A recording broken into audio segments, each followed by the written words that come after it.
Okay, enough with the drama. Let's start cleaning.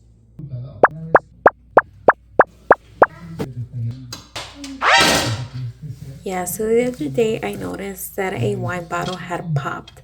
It had exploded and it had created a huge mess in the fridge. So, yes, I had to clean it up. And let me tell you, I did not feel like cleaning it up, but we had glass all over this freaking fridge that needed to be cleaned up. But you know what? That's okay because the fridge needed to be cleaned either way. So I went ahead and washed all the shelves and everything. I had not cleaned my fridge in a couple months either way, so. And I think this wine bottle wanted to let it be known that it had to be cleaned. And just look at this mess.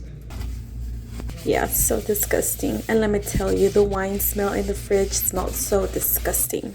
And if I didn't do it, who else was gonna do it? So I had to get my butt and clean this freaking fridge. But the end result was so satisfying.